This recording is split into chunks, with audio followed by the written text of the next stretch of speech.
So in this example, we kind of change things around a little bit. For this example, we're going to have a situation where we've got a polystyrene cup,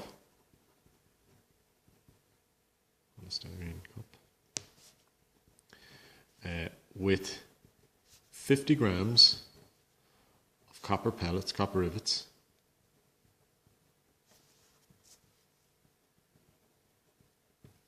and into that we're going to pour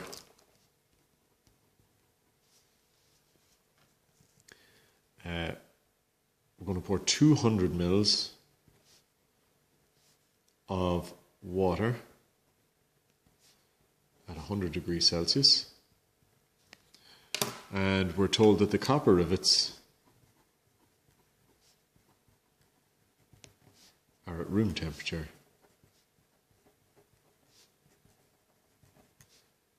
of 20 degrees Celsius. Okay, so we're asked to find the final temperature here after everything settles, and we're going to assume, the question says that we assume that we have no loss of heat energy to the surroundings. So how do we start this? Well, we first have to look at this and see, well, what is the hot thing here? What's the hottest sort of part of this whole setup? The hottest part is the water. So the water is at 100 degrees Celsius. So that water is going to lose heat energy to other things in the setup. It's going to lose heat energy. It's going to lose a certain amount of heat energy. And that heat energy is going to be lost to the copper rivets. Now, we could say, well, what about the polystyrene cup? And we know in reality, in real life, you're going to lose some heat energy to the polystyrene cup. But for this problem, for the maths of this problem, we're going to assume that the polystyrene cup has it's an insulator, and so it doesn't take any heat energy from the surroundings or from anything that's in contact with it. So we're going to assume that the polystyrene cup just doesn't take any heat energy at all. So how do we start with this? Well, Q,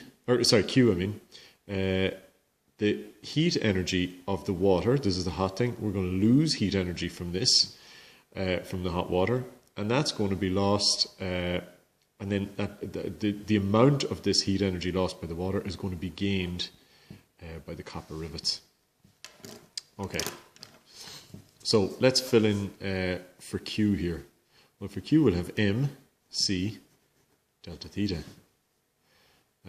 and for Q over here we'll have MC delta theta as well, but we have to put in our little subscripts to say what's what.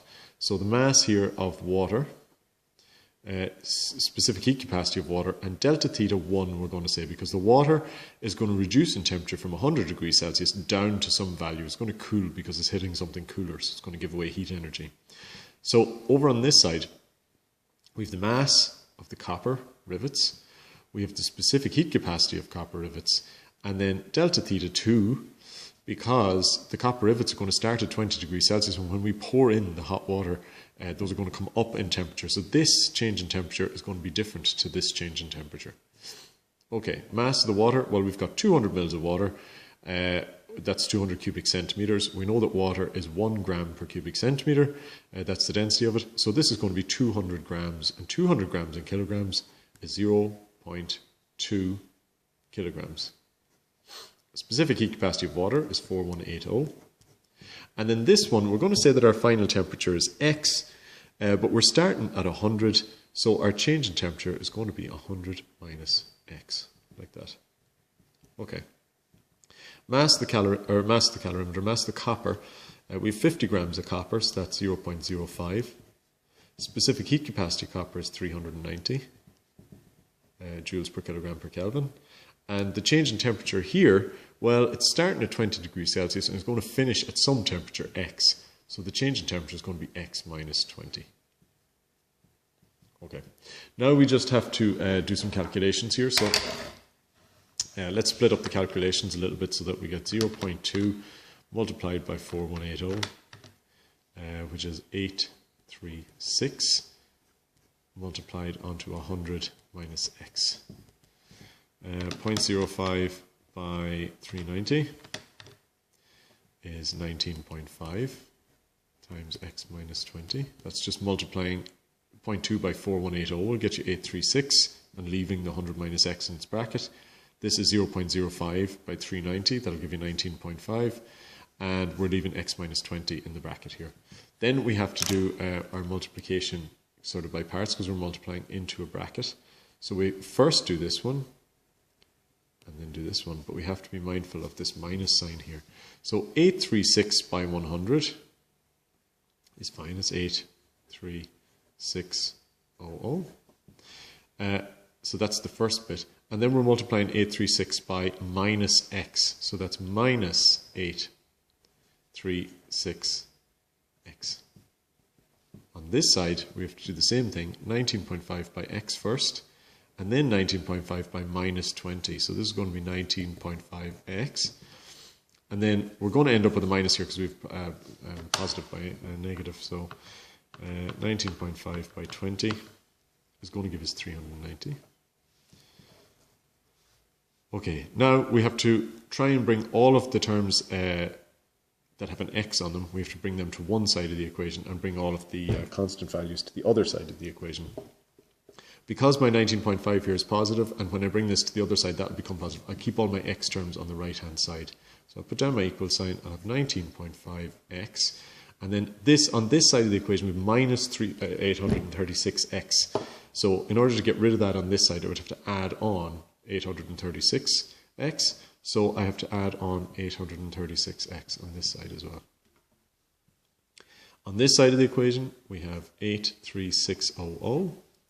And to get rid of this minus 390, I'd have to add on 390 on this side. So, and they would cancel off. And so I would end up with adding on 390 on that side also. So now we just have to bring these terms together. 390 plus 83600. We get 83990 is equal to, when we add these two, we get 83990. And then we get 19.5 plus 836. We get 855.5x.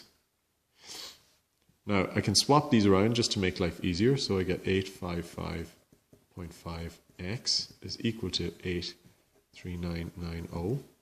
And then if you look here, I want x on its own, but it's currently multiplied by an 855.5. So I would have to divide this side by 855.5 to get rid of that. It would cancel off. So I have to divide this side by 855.5. So I'll have x is equal to 83990 divided by 855.5.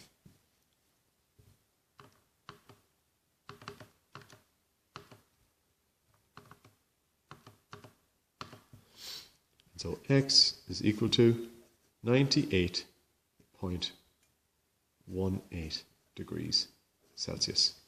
Now, a couple of things to note here. Firstly, degrees Celsius, we have to make sure that we put our units on here. It often gets forgotten. Secondly, we've basically found out what the final temperature is. Now, if the question asks what was the change in temperature for the copper rivets, then we need to say that it was 78.18 because it started at 20 and finished at 98.18. So we have to be careful of what's asked in this question if it does come up. Now, the last thing we look at here is the water started at 100 degrees Celsius, but we find out here that x is equal to 98.18, so not much of a drop in temperature there. And that should maybe kind of start alarm bells ringing, because you might kind of go, did I get this right?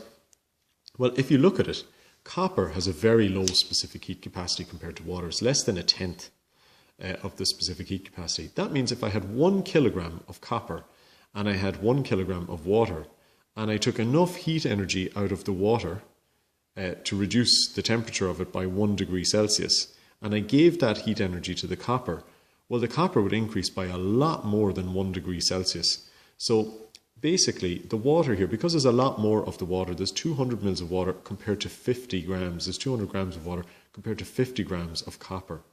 If this reduces in energy by or reduces in temperature by a small amount, it'll have lost a relatively large amount of energy. And when that relatively large amount of energy gets picked up by a small amount of copper rivets, that increases in temperature a lot. So these will come to thermal equilibrium at a very high temperature as a result. So this is a sensible answer in this case. Obviously, if the answer ended up greater than 100 or less than or equal to 20, well, then I would know I've done something definitely wrong, because it would have to be warmer than this and cooler than this as my final answer. Right?